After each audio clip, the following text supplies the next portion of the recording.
আসসালামু আলাইকুম দাদা। এই পর্যন্ত ভিতরের এই পর্যন্ত মানে মাটি দিয়ে আমরা চাইতেছি বুঝি এই পর্যন্ত এইটা দিছে না ঢালাই দিয়ে দিলে কেমনে কেমনে গেলে ভালো হইব?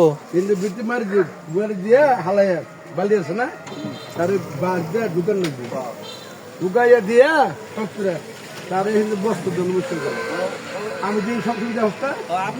প্রিয় দর্শকবৃন্দ, আসসালামু আলাইকুম। আজকে ধর্মসুর বড়িগাছতলায় আমরা কতিপয় যুবক বা আমাদের ধর্মসুর সমাজ কল্যাণ ও মানবিক সংগঠনের উদ্যোগে আমরা একটি কাজ শুরু করতে যাচ্ছি।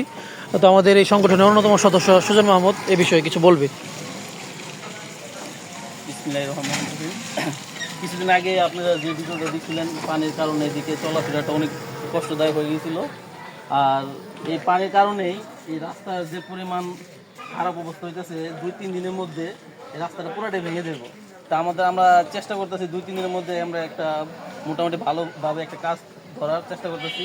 সবাইকে জানাইছি আর জানাবো, সবাই মিলে এই কাজটা করবো, আমরা একা না। তা আপনারা সবাই পাশে থাকবেন, ঠিক আছে, জানি কাজটা আমরা সুস্থভাবে করতে পারি।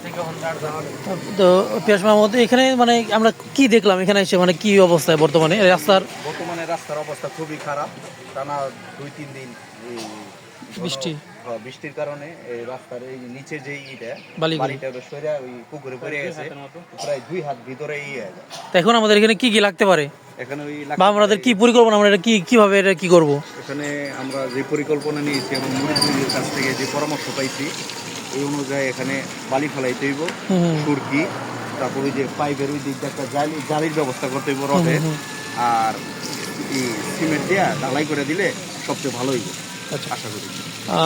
দর্শকবৃন্দ, আমি যে বিষয়টা একটু দেখানোর চেষ্টা করছি, তো আমরা এই যে পানিগুলো এখান দিয়ে যাওয়ার ফলে এই যে রাস্তাটা দেখতে পাচ্ছেন, রাস্তার প্রায় মাঝখান পর্যন্ত নিচের যে বালু, সে বালুগুলো কিন্তু এই পুকুরে চলে গিয়েছে, যদি এটি একটি অনেকটা গভীর একটি পুকুর এবং এগুলো কিন্তু একবার নিচে নেমে গেছে। তো ইনশাল্লাহ আজকে আমরা এই বল্লা দিকে লইছি, আজকে আমরা এটা পরিষ্কার করবো এবং দেখবো যে এখানে কী কী সমস্যা, হ্যাঁ কী কী এখানে লাগতে পারে। তো আমরা এটা আজকে এস্টিমেট করব, তারপর ইনশাল্লাহ হয়তো আজকে বা কালকে থেকে আমরা কাজ ধরার চিন্তাভাবনা করব।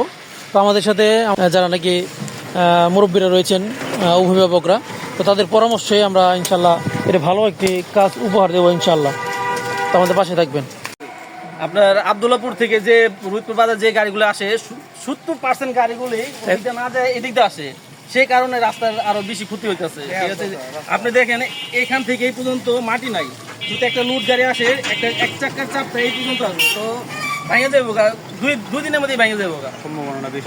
এই যে গাড়ি দিয়েছে, এই যে গাড়ি বড় বড় লুট গাড়িগুলি এখান দিয়ে আসবে।